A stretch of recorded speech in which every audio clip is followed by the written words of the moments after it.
मेरा नाम है देवव्रत सिंह और आप देख रहे देव पॉडकास्ट स्टोरी।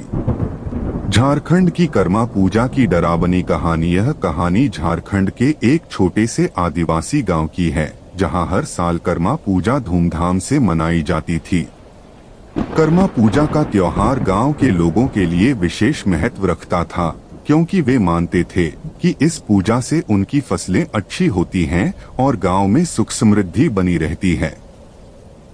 लेकिन इस बार की कर्मा पूजा कुछ भयानक अनुभव के साथ जुड़ी थी, जिसे गांव वाले कभी भूल नहीं पाए।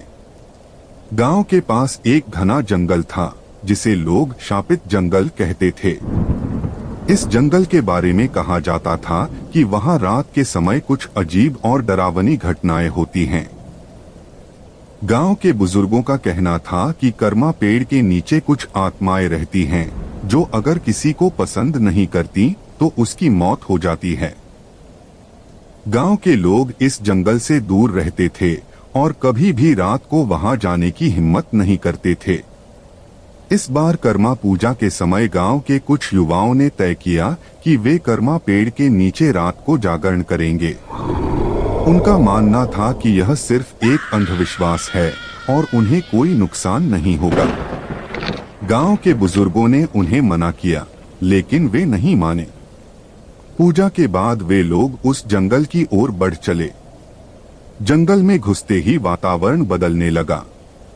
अजीब सी ठंडी हवा और पेड़ों की सरसराहट ने उन्हें थोड़ा असहज कर दिया, लेकिन वे आगे बढ़ते गए। जैसे ही वे कर्मा पेड़ के पास पहुंचे, उन्होंने देखा कि पेड़ के नीचे किसी ने मिट्टी से बनी मूर्तियां रखी थीं, जिन पर लाल कपड़ा लिपटा हुआ था।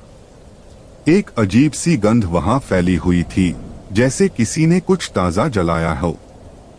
अचानक पेड़ के ऊपर से एक तेज आवाज आई, जैसे कोई रो रहा हो। सबके दिलों में डर बैठ गया। उनमें से एक लड़के ने हिम्मत करके पेड़ के करीब जाने की कोशिश की, लेकिन जैसे ही उसने पेड़ की डाली को छुआ, वह जमीन पर गिर पड़ा और उसके मुंह से झाग निकलने लगा। बाकी लोग घबराकर भागने लगे, लेकिन किसी की भी टांगे काम नहीं कर रही थीं। ऐसा लगा जैसे कोई उन्हें जमीन से बांधकर खींच रहा हो। तभी एक औरत की छाया पेड़ के पीछे से निकली। उसकी आंखें लाल थीं और वह उन लड़कों की ओर बढ़ने लगी। वह कुछ फुसफुसा रही थी, जैसे उन्हें चेतावनी दे रही हो। सभी लड़के डर से कांपने लगे और बेहोश हो गए। सुबह गांव के लोग उन्हें जंगल में बेहोश पाए, लेकिन उनमें से एक लड़का गायब था। कहते हैं कि उस लड़के की आत्मा उस कर्मा पेड़ के साथ जुड़ गई और अब वह भी उसी शापित जंगल का हिस्सा बन गया।